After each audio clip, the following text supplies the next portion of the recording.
Nous retrouvons dans cette vidéo pour effectuer la correction du cas numéro 1. On vous demandait d'effectuer plusieurs travaux. Donc, le premier, c'était d'évaluer la CAF, d'accord, la capacité d'autofinancement, des deux manières, la méthode additive et la méthode soustractive.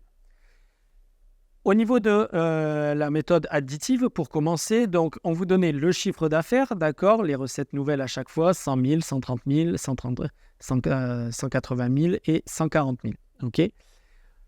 Il suffit tout simplement de les rentrer. Je vous rappelle qu'en année 0, on ne met rien. On commence année 1, 2, 3 et 4. OK.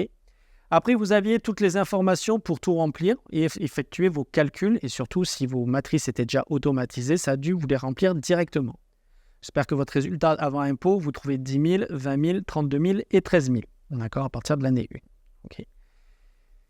Les autres informations, les impôts, tout ça, c'est à vous de les calculer. Et le résultat net comptable en déduit donc du résultat avant impôt moins les impôts, ça vous donne un nouveau résultat net comptable. Et ensuite, il fallait rajouter les dotations aux amortissements que vous aviez mis un peu plus haut, d'accord, les remettre ici pour trouver la capacité d'autofinancement. Pour la méthode soustractive, c'est exactement la même chose, puisqu'on retrouve la majeure partie des informations qu'on avait rentrées précédemment. Donc 100 000, 130 000, 180 000 et 140 000. Les charges d'exploitation décaissées, c'est exactement les mêmes qu'au-dessus. Et on trouve donc notre BE. Ensuite, on vient y retrancher l'impôt, d'accord, donc l'impôt sur les sociétés. Et on vient faire notre capacité d'autofinancement, okay, qui doit être exactement la même que pour la méthode additive.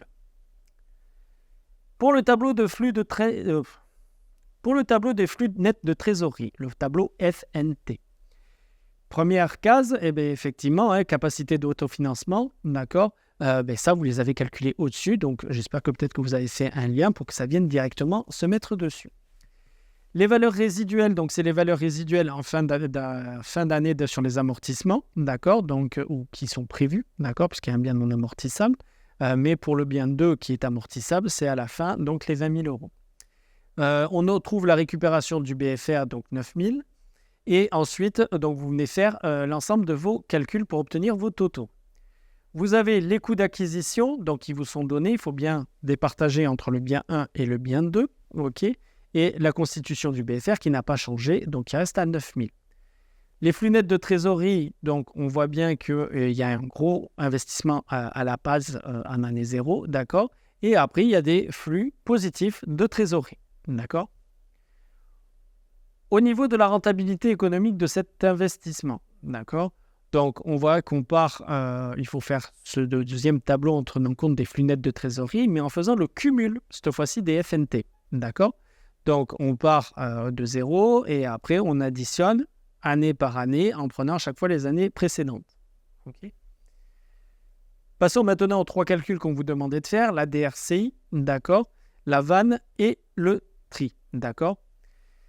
Pour la DRCI, vous deviez avoir trouvé 3 ans et 23 jours, ok, donc soit le 24 janvier de l'année 4.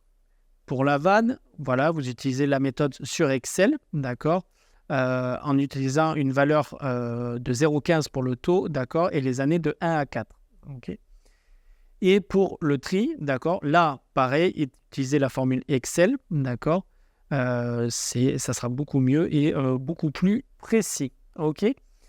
J'espère que cette correction vous a plu. Je vous laisse regarder en détail la correction pour avoir des chiffres. Je vous invite à faire le QCM, d'accord. Ne l'oubliez pas, ce QCM. Et puis, nous nous retrouverons dans une prochaine vidéo.